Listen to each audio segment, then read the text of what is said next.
नमस्कार श्रोते हो. दीपक रेगे कथाकथन चॅनलवर तुम्हा सगळ्यांचं मनापासून स्वागत. श्रोते हो, तुम्ही ऐकताय अनघा लिखिते यांची गुंफण प्रेमाची ही कादंबरी आणि आज भाग 7वा.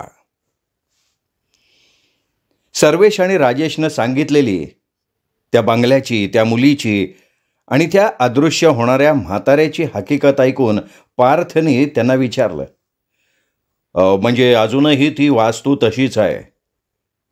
"अरे असेल कदाचित." "बाबा, तुमचा एक्सपिरियन्स टेरिफिक होता हां." "हो ना रश्मी, अगं ते वयच तसं असतं ना. खूप काही कळत नसतं, पण उर्मी मात्र असते." पण आपलाही एक्सपिरियन्स खूप मस्त होता."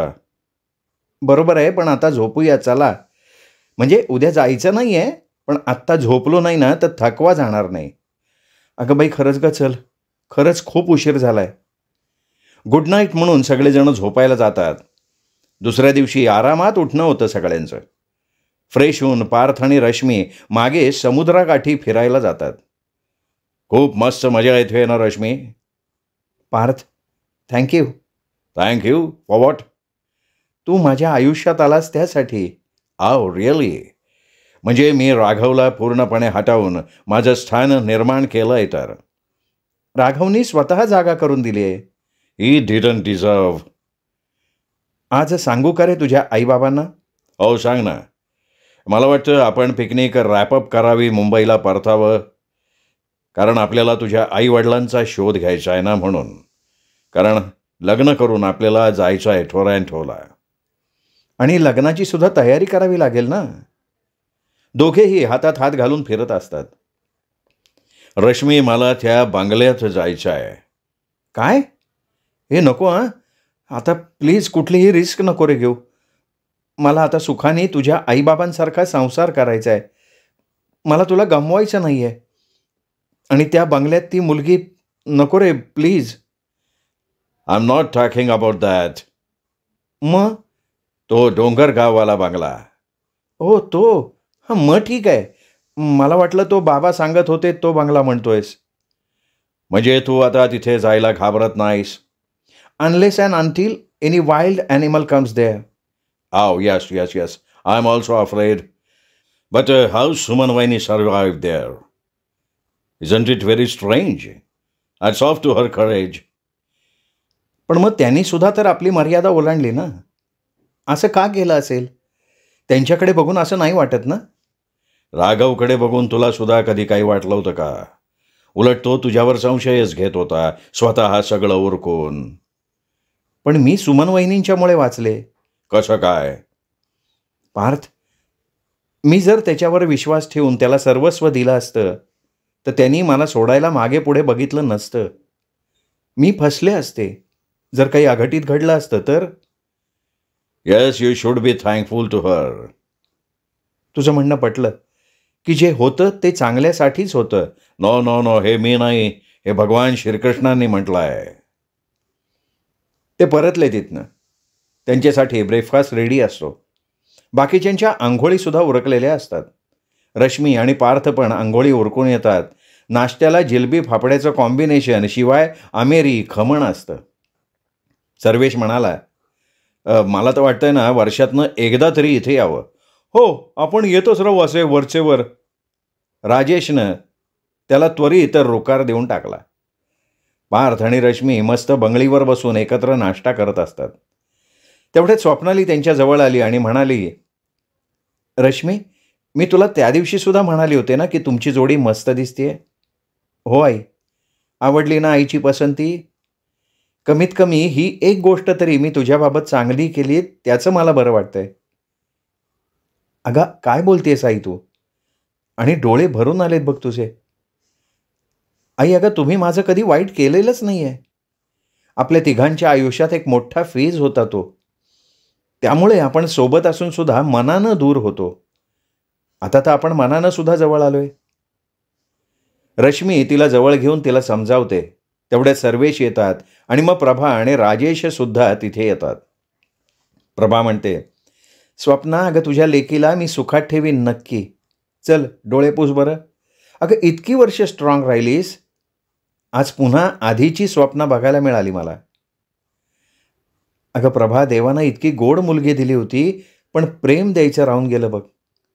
आता दूर जाणार आहे तेव्हा किंमत कळायला लागली. असं कर स्वप्नाली, तू ना माझ्या लेकाला घर जावई करून घे, राजेश तिची मस्करी करत तिला म्हणाला. स्वप्नाली डोळे पुसत हसून म्हणाली, अगं बाई हो, चालेल की. तेवढ्यात प्रभानं तिच्या पाठीवर थाप मारली आणि म्हणाली, पण त्याच्या आईवडिलांना सुद्धा सांभाळायला लागेल हा? अगं हो, चालेल. स्वप्नाली रिलॅक्स झाली. ब्रेकफास्ट करून ते हॉलमध्ये गप्पा मारत बसले होते. तेवढ्यात पार्थचा फोन वाजला. पार्थ बाहेर बंगलीवर येऊन बसला. पार्थनं फोन घेतला आणि म्हणाला, हॅलो, बोल की ध्रुव. काय रे, काही अपडेट्स? आज दुपारी मी सर्वेश अंकलशी बोलतो. आईबाबांना सांगितलंय. बस आता मुंबईला गेल्यानंतर करतो हालचाली, मग तुला करतो फोन. तुला फोटो आवडले ना तिथले? अरे हो ना, म्हणून तर खूप इच्छा होती तिकडे यायची. फार दिवस नाही लागणार. तू आलास तर खूप बरं होईल. मुंबई सोडली ना तेव्हा खूप त्रास झाला होता रे मनाला. मी तिथेच येतो डोंगरगावला. अरे पण माझं लग्न मुंबईला आहे, तेव्हा तर यावंच लागेल ना तिथे. अरे येईन तेव्हा. बरं चल, मी फोन ठेवतो. Okay bye. फोन ठेवून पार्थ आतमध्ये जातो आणि पार्थ लगेच सर्वेशशी बोलायला सुरुवात करतो. सर्वेश अंकल, मला आणि माझा एक मामे भाऊ आहे ध्रुव, त्याला त्या डोंगरगावच्या प्रॉपर्टीमध्ये इंटरेस्ट आहे, कारण त्या बंगल्याच्या वरची लॅब खूप उत्कृष्ट रीतीनं तयार केली आहे. अरे पण मला माहिती नाही त्याबद्दल. ती श्रीधरच्या नातेवाईकांच्या नावावर आहे का सरकारनं ताब्यात घेतली आहे याची चौकशी करायला लागेल. अहो ना अंकल, म्हणून मला एखाद्या सरकारी अधिकाऱ्याची मदत हवी आहे. अशी व्यक्ती जो मला लिगलाइज करून देण्यासाठी मदत करेल. हां ते ठीक आहे रे, ते सगळं होऊन जाईल. पण तिथे जो जंगली प्राण्यांचा वावर आहे, शिवाय ती जागा हॉन्टेड आहे, त्याचं काय करणार? त्या तुमच्या मित्रासाठी तुम्ही कशी एका इन्स्पेक्टरची मदत घेतली, तसा मला एखादा पोलीस खात्यातला जाबाज अधिकारी द्या ना मिळवून, की जो हे मॅटर बरोबर टॅकल करू शकेल. ठीक आहे, मला जरा विचार करू दे. कोणी लक्षात आलं ना तर तुला सांगेन मी. तेवढ्यात रश्मी हिम्मत करून म्हणाली, राजेश अंकल आणि प्रभा आंटी, मला पण लग्नाआधी एक महत्त्वाचं काम करायचं आहे आणि त्यासाठी तुमचा सपोर्ट हवा आहे. बोल की रश्मी, कशाबद्दल सपोर्ट हवा आहे तुला? खरं तर त्या दोघांनाही कळत होतं की ती कशाबद्दल बोलतीये, पण तिची बाजू तिला योग्य रीतीनं मांडता यायला हवी हा त्यांचा हेतू होता. पार्थ जसा स्पष्टपणे बोलतो तशी हिंमत तिच्यात यावी असं त्यांना वाटत होतं. हे बघ रश्मी, तुझ्या मनात जे काही आहे ना ते बिनधास्त बोल ग तू. रश्मीला बोलताना खूप गहिवरून आलं. ती म्हणाली, मला माझ्या खऱ्या जन्मदात्यांना शोधून जाब विचारायचा आहे की त्यांनी मला का अनाथाश्रमाचा रस्ता दाखवला. मुलं जन्माला घालण्या इतकी समजत होती ना त्यांच्यामध्ये. मग आपण नुसता जन्म द्यायचा आणि नशिबाच्या भरवशावर त्याला सोडायचं. मला आईवडील चांगले भेटले, पण गरज नाही ना असं झालं असतं. प्रभात तिच्या जवळ येऊन बसते, तिचा हात हातात घेते आणि म्हणते, ठीक आहे, यातून एक तर ते भेटतील किंवा नाही भेटणार. भेटले तर ते त्यांच्या विश्वात रमले असतील किंवा नसतील सुद्धा, काही सांगता येणार नाही. त्यांना त्यांच्या कर्माचं फळ मिळेल. पण जर तुला ते नाही भेटले तर? रश्मी संदिग्धतेनं बघते. ते राजेशच्या लक्षात येतं आणि राजेश म्हणतो, रश्मी, म्हणजे प्रभाचं म्हणणं हे आहे की त्याला काही टाईम लिमिट असायला पाहिजे ना. म्हणजे आपण असा विचार करू की आपण 8 दिवसात शोध घेऊ, नंतर मग मिळो अथवा न मिळो, लग्नाचा मुहूर्त काढलेला असेल त्या दिवशी तुम्हाला लग्न करावं लागेल. कारण आम्ही नाही ना इतके दिवस थांबू शकणार. पण तू लग्न झाल्यानंतर सुद्धा शोध घेऊ शकतेस, कारण आम्ही इथे सेटल व्हायचा विचार केलाय. मला मान्य आहे, पण मला कमीत कमी 8 दिवस तरी द्या. अजून काही परंतु जंतू काही असतील तर सांगून टाक रश्मी. रश्मी आनंदानं मान डोलावते आणि रश्मी प्रभाला हाक करत म्हणते, खूप खूप थँक्यू. प्रभानं तिला प्रेमानं थोपटलं आणि म्हणाली, अगं वेडाबाई, असं आपल्या माणसांना थँक्यू म्हणायचं असतं का? मला वाटतं सर्वेश, आपण ही ट्रिप इथे थांबवूयात आणि परत मुंबईला जायला हवं आपल्याला. हो ना, म्हणजे लग्नाचा मुहूर्त काढून थोडी तयारीसुद्धा करावी लागेल. तोवर हे लोक त्यांची कामं आटोपतील. रश्मी, पार तुम्हाला मान्य आहे का? एकदा लग्न उरकून घ्या, मग तुम्ही हवा तेवढा वेळ घ्या. I have no problem. मला सुद्धा चालेल. मग आज दुपारी निघूया. उगाच थांबण्यात काय अर्थ आहे? अगदी बरोबर आहे स्वप्ना तुझं. आता आपण जेवण करू आणि निघू. मला वाटतंय की झाला असेल सगळ्यांचा आराम. सर्वेश हिशोब करून आणि लवकर जेवण देण्याचं सांगून आलाय. रश्मी, स्वप्नाली आणि प्रभा सामान पॅक करायला जातात. राजेश आणि पार्थ फिरत असतात. बाबा, मला वाटतं आपण आमच्या लग्नानंतर वैष्णव देवीला जाऊया. आपली ती ट्रीप अर्धवट राहिली ना, ती आपण पूर्ण करूया. अरे हो, पण तुम्ही दोघं नाही का जाणार फिरायला? अहो, फिरायला आयुष्य आहे. आम्हाला आमची प्रायव्हसी मिळते. अजून काय हवं आहे आम्हाला? अरे पण मुलींची काही स्वप्न असतात. त्यांना त्यांच्या इतर मैत्रिणींप्रमाणे जावंसं वाटतं. तू विचारून घे ना तिला आधी. ती हेच म्हणणार. तुझा कॉन्फिडन्स मानावा लागेल हा. तू राघवच्या जागी तिच्या मनात स्थान मिळवलंयस बाबा. बाबा, मी मुंबईला येताना खूप स्वप्न घेऊन आलो होतो. जसं मला कळलं की रश्मी राघववर प्रेम करतीये, तेव्हा मला खूप वाईट वाटलं. मी दुसऱ्या दिवशी तिथून निघून येणार होतो परत. पण रश्मीची मैत्रीण आहे श्वेता, ती आली. ती इन्सिस्ट करत होती की आमच्याबरोबर पिकनिकला चल. मग मी विचार केला की आलोच आहे तर जाऊया फिरायला. मग श्वेतानं तिच्या घरी नेलं. दुसऱ्या दिवशी आम्ही सगळे गेलो ट्रीपला. त्यावेळी मला डोंगरगावच्या ट्रीप दरम्यान जाणवलं की रश्मीला प्रेम हवंय आणि त्याहीपेक्षा जास्त तिला हवा आहे तो आधार. आणि त्यासाठी ती राघवच्याकडे बघतीये एक आधार म्हणून. तिची ती गरज आहे. राघवशी ती लॉयल होती, पण राघव तिच्यावर प्रेम कमी आणि अधिकार जास्त गाजवत होता. तुम्ही लोक आल्यावर सगळं तुम्हाला सांगायचं, आपण निघायचं हे मी ठरवलेलं होतं. आणि त्या दिवशी आम्ही दोघंच असताना तिला विचारलं की तू फक्त माझ्यावर प्रेम करतेस ना? आणि तिने कबूल केलं. अरे तिथं येणार नव्हती ना पिकनिकला. आणि राघवच्या घरच्यांनी तिला स्वीकारलं असतं तर मी तिला प्रूव्ह करून दाखवलं असतं की राघव तिचा विश्वासघात करतोय. त्याने ट्रीपच्या वेळी एक रात्र कुठे घालवली. काय बाबा, आजकाल आपण पण ना आपलं कल्चर विसरायला लागलोय. आपल्या इथे विषय नाही, पण भारतात ही गोष्ट आपल्याला अपेक्षित नव्हती.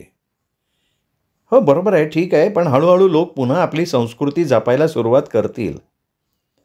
तेवढ्या तिथे सर्वेश आले. राजेशनं विचारलं, काय रे, किती वेळात देत आहेत लंच? 11ला तयार राहील म्हणाले. मी त्यांचं पेमेंटसुद्धा करून आलो आहे. त्या कपलला 1000 रुपये टिप दिली. खूप खुश झाले ते. उत्तम केलंस. जेवण आटपून निघू. ड्रायव्हरला सांगितलं? हो सांगितलं.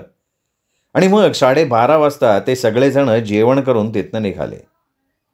सर्वेश म्हणाला, पार्थ 4:15च्या दरम्यान वडोदरा येईल, तिथे टी बॅग घेऊ.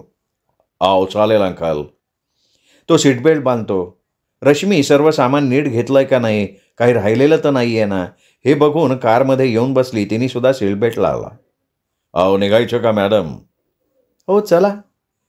रश्मी शांतपणे बसलेली असते. तिने तिच्या आवडतीची किशोर कुमारची गाणी लावलेली असतात. आता तिच्या मनासारखं सगळं सुरळीत होणार असतं. इतक्या वर्षांचं टेन्शन, दर महिन्याच्या 5 तारखेला पडणाऱ्या स्वप्नाची भीती, आई वडिलांचं परक्यासारखं वागणं, लग्नानंतर सासर कसं मिळेल ही मनात असलेली अनामिक भीती, हे सगळं संपलं होतं. आणि हे सगळं झालं होतं केवळ पार्थ तिच्या आयुष्यात येण्यामुळे. हा विचार येताच तिच्या चेहऱ्यावर अचानक हलकंसं स्मित उमटलं. हॅलो, काय झालं? रश्मीनं त्याच्या खांद्यावर डोकं ठेवलं आणि म्हणाली, मी खूप खुश आहे पार्थ. माझ्या मनासारखं होत आहे सगळं आता. आई बाबा आता माझ्याशी, स्वतःच्या मुलीशी वागावं ना तसं वागतायत. आता फक्त एकच इच्छा आहे, आणि ती म्हणजे माझे खरे आई वडील कोण ते सापडले ना, म्हणजे राघवच्या घरच्यांना सांगता येईल. अर्थात ते नीट असले तर. पण ते नीट असते तर त्यांनी मला नसतं ना सोडलं, नाही का? पण जर मी माझ्या आईवडिलांच्या जवळ असते तर तू नसतास मला भेटला. नो नो नो रश्मी, भेट तो आपली झालीच असती. नाही, जरुरी नाही त्याची. का नाही? कारण एंड रिझल्ट हाच आहे. मधली परिस्थिती बदलली असती. तेवढ्यात पार्थचा फोन वाजला. पार्थनं श्वेताचा फोन बघितला आणि फोन स्पीकरवर टाकला. श्वेता, आम्ही स्पीकरवर टाकलाय फोन, बोल ग. अगं कुठं आहेस, कधी येतेयस? मी जाम कंटाळली आहे, खूप बोलायचं आहे. अगं आम्ही परतीच्या प्रवासाला लागलो आहे, रात्री 1-1:30 पर्यंत पोहोचू. मग ठीक आहे रश्मी, तू उद्या येशील माझ्याकडे? अगं त्यापेक्षा तूच ये ना श्वेता आमच्याकडे, आम्ही थकलेले असू का नाही? अगं रश्मी, पण तुझ्याकडे पाहुणे आहेत ना, तुझी पण भेट होईल माझ्या आईवडिलांशी, बाकी तर कोणीच नाही. तुम्हाला चालत असेल तर मी येईन बाई रश्मी. श्वेता, आजपर्यंत नाही चाललं असं झालंय का कधी? नाही ना? मग ये, असं कर, जेवायलाच ये. ओके, येते मी, बाय. अच्छा चल बाय. 4:45 वाजता वडोदरा इथे थांबताच सगळेजण चहा घेऊन फ्रेश होऊन निघतात. रश्मी आधी जाऊन ड्रायव्हिंग सीटवर बसते. पार्थ आईशी बोलत आळोखे पिळोखे देत येऊन बसतो. पार्थ, बाबांनी कुणा अनिरुद्धला फोन लावलाय तुझ्यासाठी, उद्या त्यांना भेटायला जायचं आहे तुम्हाला. Very fast. आपली सगळी कामं कशी भरा होत आहेत ना. आपण रात्री 1:30-2 पर्यंत पोहोचू. गप्पा गोष्टी करत त्यांचा प्रवास मजेत सुरू असतो. नंतर पार्थला थोडी झोप लागते. त्याला झोप लागल्यावर रेश्मी विचारांच्या भाऊगर्दीतच शिरली. एवढा एकांत मिळून सुद्धा पार्थनं त्याचा कधी गैरफायदा घेतलेला नसतो. राघवनी तर आत्तापर्यंत किती वेळा तरी. राघवच्या फक्त बोलण्यातच सुसंस्कृतपणा आहे, पण वागण्यात दुरून सुद्धा तो दिसत नाही. शिवाय अंगाशी आलं की भ्याडासारखा हात झटकून मोकळा होतो तो. श्वेतानं ट्रिप दरम्यानची गोष्ट सांगितली होती. मी जेव्हा रात्री एकटीच चालत लांबपर्यंत चालत गेले होते तेव्हा राघव मला घ्यायला एकटाच नव्हता आला, त्याच्याबरोबर पार्थ सुद्धा होता. जीवाची पर्वा न करता मला आणि राघवला त्यांनी वाचवलं होतं. मी तर पार्थला लग्नाला नकार दिला होता. राघवला नसतं वाचवलं त्याने तर तो राघवचा पत्ता कट करू शकला असता, पण पार्थनी तसं कधी केलं नाही. निस्वार्थी प्रेम केलंय पार्थनी माझ्यावर. थँक्स टू आई बाबा, ज्यांनी हे कर्तव्य चांगलंच निभावलंय. रश्मीनं पार्थचा हात हातात घेतला, त्याला हाताला किस केलं. रश्मीनं झोप यायला नको म्हणून गाणी लावलेली असतात. 8च्या सुमाराला सर्व्हिसची गाडी एका हॉटेलसमोर थांबते, तेव्हा रश्मी पार्थला जागं करते. ती पण सर्व्हिसच्या गाडीच्या मागे आपली गाडी घाते, गाडी व्यवस्थित पार्क करते आणि ते हॉटेलमध्ये जाऊ लागतात. आलोय कुठे आपण? अरे नवसारीला. रस्ता मोकळा होता त्यामुळे थोडी फास्ट आणता आली गाडी. आता तू आराम कर, मी चालवीन यानंतर, कारण माझी चांगली झोप झाली आहे. सगळे तिथे फ्रेश होऊन जेवण करून निघतात. सर्वेश म्हणाले, पार्थ मला वाटतं आता मध्ये ब्रेक न घेता जाऊया, 5 तासात घरी. यश अंकल, काय हरकत नाही. सर्वेशची गाडी पुढे निघाली. पार्थ, पुढच्या वेळी आपण फ्लाईटनं जाऊया. का ग कंटाळली? अरे फिरणं कमी, ट्रॅव्हलिंग जास्त झालं. But experience was nice. मला तर असंच आवडेल. पण हे सगळं खरं की आपण सगळं नाही कवर करू शकलो. करता आला असता अरे, पण मला शोधकार्य करायचं आहे ना, त्यामुळे माझ्यामुळे ते झालं नाही. मला वाईट वाटतंय त्यासाठी. किती सुंदर आठवणी राहतील ना आयुष्यभर या ट्रीपच्या. तुला माझं प्रेम लवकर कळलं त्यासाठी थँक्यू व्हेरी मच बरं का. तू काय माझी मजा घेतोयस का? मला सांग, आपण आपल्या मुलांचं नाव काय ठेवायचं? हे बघ, मुलगा झाला तर मी सांगेन ते, आणि मुलगी झाली तर तू म्हणशील ते. Very nice idea. पार्थ, श्वेताला उद्या सांगूयात ना? काही हरकत नाही. आणि आता राघवला कळलं तरी तो काही तुला म्हणणार थोडंच आहे. तुमचं नातं त्याच्या साईडनं तुटलं आहे. हलक्या फुलक्या गप्पांच्या ओघात फायनली ते घरी पोहोचतात. रात्रीचे 1:30 वाजलेले असतात. पटापटा लगेज आत ठेवून सगळे फ्रेश होऊन झोपतात. सिंधुमांनी व्यवस्था उत्तम ठेवलेली असते. आल्याबरोबर रश्मी सिंधुमाला हक करते. काय मजेत ना? ट्रीप व्यवस्थित पार पडली ना? सिंधुमा, खूप म्हणजे खूप मजेत, आणि ट्रीपसुद्धा मस्त झाली. रश्मीच्या चेहऱ्यावरचा आनंद बघून सिंधुमांना खूप बरं वाटतं. दुसऱ्या दिवशी सगळे आरामात 9:15 वाजता उठले. सिंधुमांनी मस्त उपमा केला होता आणि ब्रेड ऑमलेट. स्वप्नाली म्हणाली, सिंधू, सकाळच्या जेवणाला रश्मीची मैत्रिणीसुद्धा असणार आहे. तिने मला रात्री सांगितलं. रश्मी आणि पार्थ गार्डनमध्ये बसले होते. बाकी सर्वांनी आंघोळी उरकून घेतल्या. प्रभा म्हणाली, पार्थ, अरे सर्वेश बरोबर जायचं आहे तुला. चल रश्मी, तू पण आवर, तुझी मैत्रिणी येते ना? अगं हो, आलेच. प्रभा आत गेली, तिच्या मागे पार्थ आणि रश्मी सुद्धा. नंतर मग राजेश, सर्वेश आणि पार्थ ब्रेकफास्ट घेऊन निघाले सुद्धा. तासाभरानं श्वेता आली. रश्मीनं तिला घट्ट मिठी मारली. नंतर प्रभाची ओळख करून दिली. स्वप्नाली सुद्धा समोर बसलेली होती. श्वेतानं विचारलं, स्वप्नाली आंटी, कशी झाली तुमची ट्रीप? अगं खूप मस्त. तुझ्या मैत्रिणींनी तर फार एन्जॉय केली. अच्छा, म्हणून मोबाईल घरी राहिला होता का? अगं नाही ग श्वेता. प्रभा आंटी, तुम्हाला आवडलं का हो? अगं मी लग्नानंतर गेले तिकडे. हो, पण आता त्या गोष्टीला बरीच वर्ष झाली ना. हां, पण अनएक्सपेक्टेड असं काही नाही वाटलं. स्वच्छता सोडली तर एव्हरीथिंग इज ओके. माहीत नाही ग बाई, तो प्रॉब्लेम कधी सुटेल ते.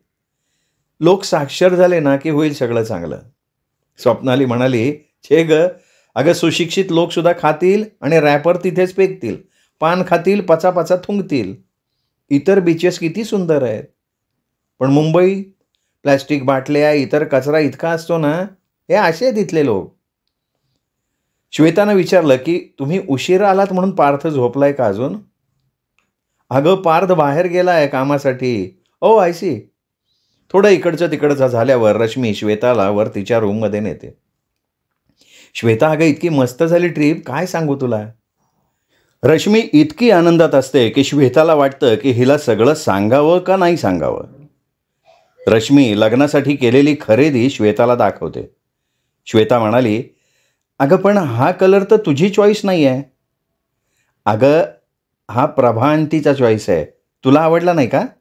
नाही आवडला आहे ग, आणि तुझ्या अंगावर तर उठून दिसतोय. रश्मी तिला तिच्यासाठी आणलेला लेहेंगा दाखवते.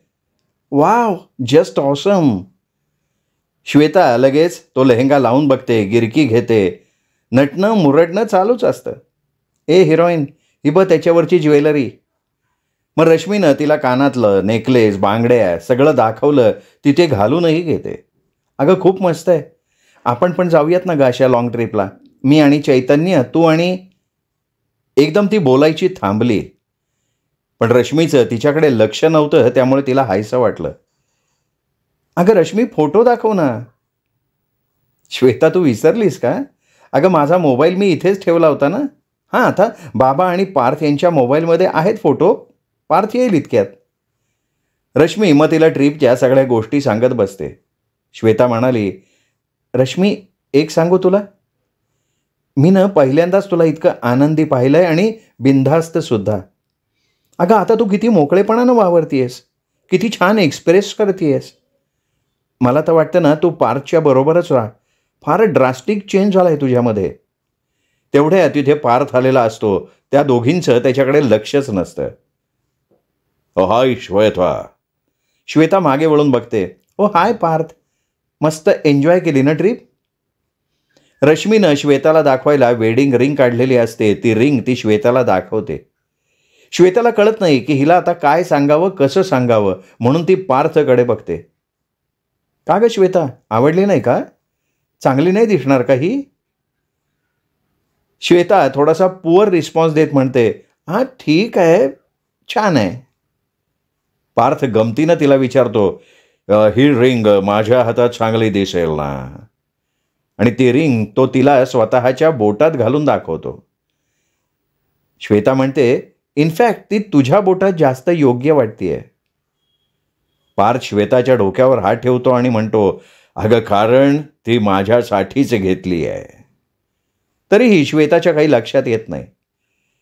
ती म्हणते, अरे रश्मी तर म्हणाली की ती वेडिंग रिंग. रश्मी बरोबरच म्हणाली ना, मी भारतात लग्न करायला चालोय की.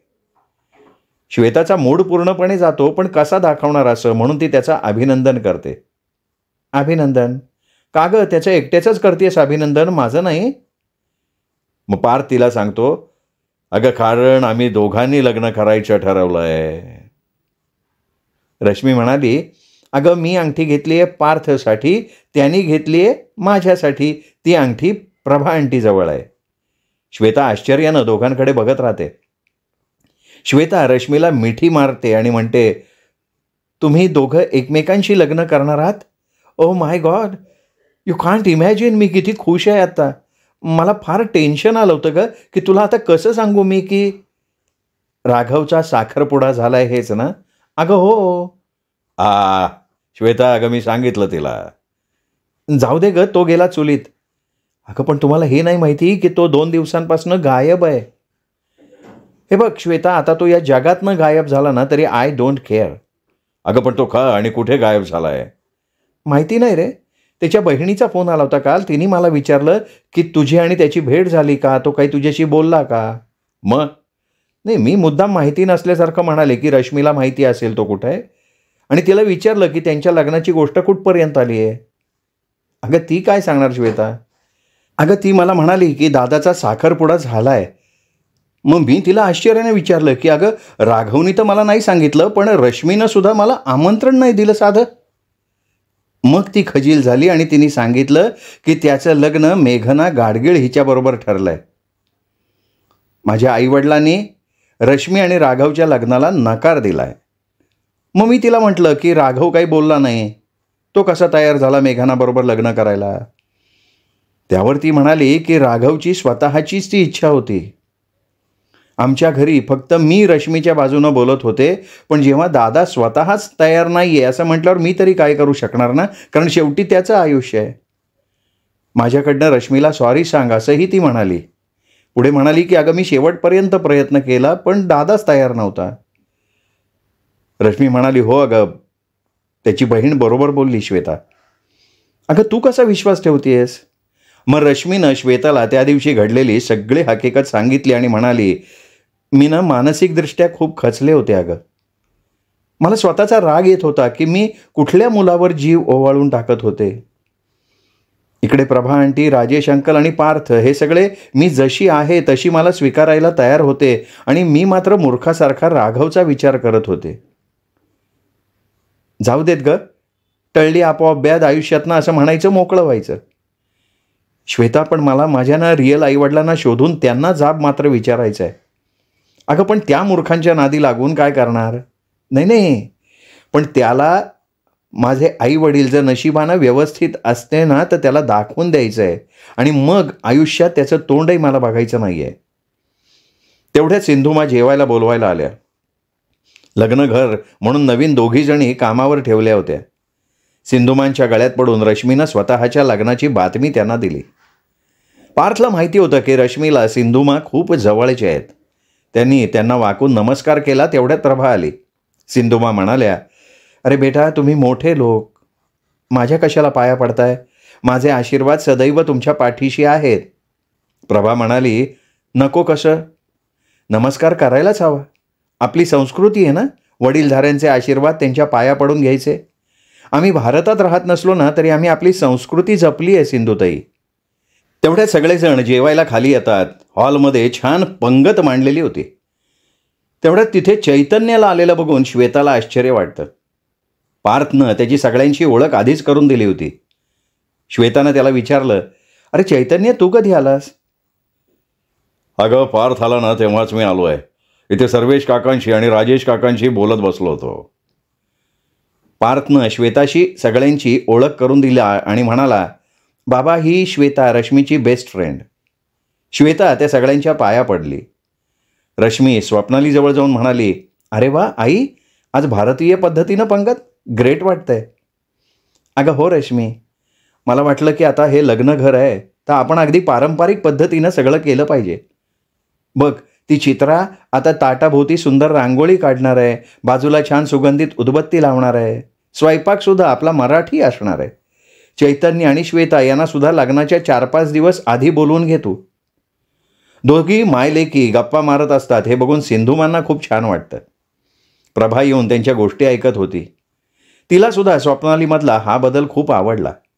या नवीन नात्यामुळे सगळं छान घडतंय त्यामुळे ती खुश होती, कारण तिचा मुलगा खुश होता. फक्त एक गोष्ट अजूनही तिला नव्हती पटत, आणि ते म्हणजे रश्मीचा आईवडिलांना शोधण्याचा हट्ट. तिच्या मते हे नातं सगळ्यांनी जसं आहे तसं स्वीकारलंय तर उगाच कशाला मागे जाऊन भूतकाळ उकरायचा. त्यांनी हातात आनंद कमी येईल पण वेदना जास्त होतील. पण ही गोष्ट प्रभानं खूप उचलून नाही धरली. तिच्या मते प्रत्येकाला व्यक्तिस्वातंत्र्य जपता यायला हवं, पण कोणालाही न दुखावता आणि कोणाचंही नुकसान न करता. त्यामुळे ती म्हणाली अगं चला की, पोटात कावळे ओरडत आहेत. एव्हाना पानं वाढली सुद्धा गेली होती. तिघे येऊन बसल्या. जेवणाचा सुगंध सुंदर दरवळत होता. पातळ भाजीचा, खमंग लसणाच्या फोडणीचा, मसाले भाताचा, छान गरम मसाल्याचा हलका सुगंध, मऊदार गरम गरम वरण, भातावर लोणकडी तूप, भजी थोडंच आपला खमंग सुवास लपवणार होती. पार्थ म्हणाला, वाव स्वप्नाली आंधी, असं जेवायची मजा काय आवर आहे बरं का. आम्ही चैतन्याच्या घरी असंच बसलो होतो, मस्त एन्जॉय केली आम्ही ट्रिप. हे चित्रा, जरा पातळ भाजी वाढ ग, खूप छान झाली आहे. मला सुद्धा वाढा. चित्रा सगळ्यांना वाढत होती. रश्मी म्हणाली, मला मसाले भात, त्यावर तुपाची धार आणि मठ्ठा असं हवंय. स्वप्नाली हसून म्हणाली, आज रश्मीचा ताव नुसता भातावर आहे, तिला प्रचंड आवडतो. चित्रा, एक राऊंड पुन्हा गोडाचा कर, फक्त यांना नको वाढू. आता लग्न समारंभ आहे ना, सारखं सारखं गोड खाणं होईल. मला ना साधा भात आणि वरण, मग माझं झालं. अरे काय रे, बरं बिरं नाही का तुला? चेचे, ब्रेकफास्ट जरा हेवी झालाय ना, नाही तर मी हे मिस नसतं केलं. रश्मी, तू जर हे शिकून घेतलं ना तर फार छान होईल बरं का. नक्की घेईन मी शिकून. आता आपल्याला नेहमी छान भारतीय जेवण मिळेल, ते सुद्धा घरचं. सगळ्यांचं जेवण यथेच्छ झालं. पार्थ आणि चैतन्य बराच वेळ काहीतरी बोलत बसले होते. रश्मी आणि श्वेता थोडी आवरायला मदत करायला लागल्या.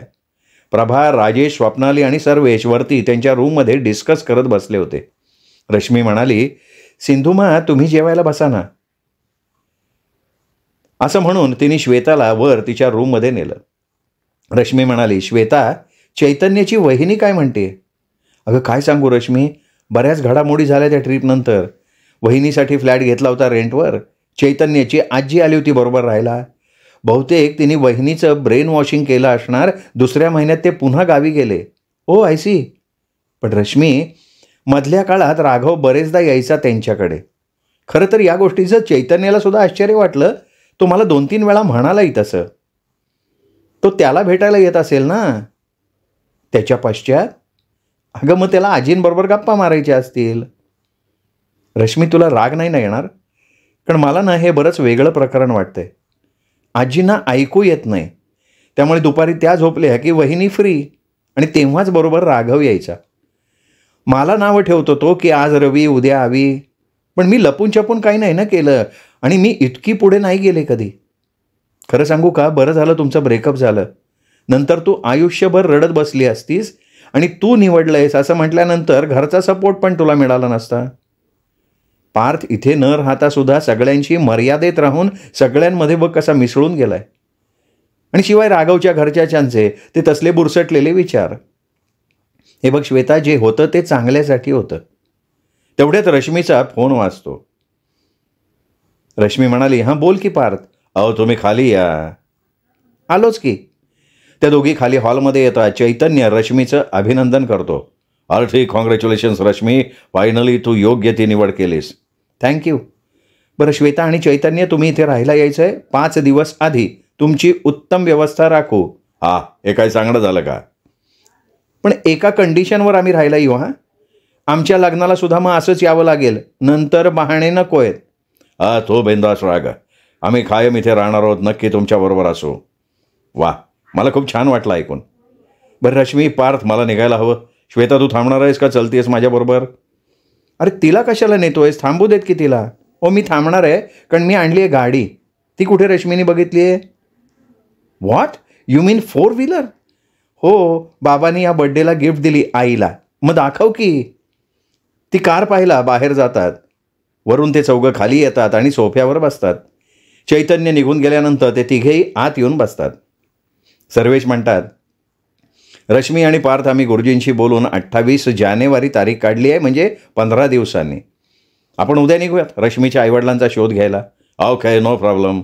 मलाही चालेल. बरं श्वेता, एक फेवर हवा आहे तुझ्याकडनं. अहो आंटी बोला की. आमच्याबरोबर येशील का?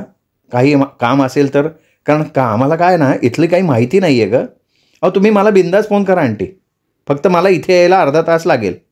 काही हरकत नाही. जायचं असेल ना तर मी तुला सकाळी सकाळी सांगेन. आणि रश्मी, तुला काय काय सामान घ्यायचं आहे ना ते घे. आपण उद्या सकाळी निघूयात 7 वाजता. चालेल आई. रश्मीच्या मनात येतं की आपण हो तर म्हटलं, पण मनात धस्स झालं की आपण कुठे चुकत तर नाही आहे ना. श्रोते हो, हा होता भाग 7वा. भाग 8वा उद्या. तोपर्यंत नमस्कार.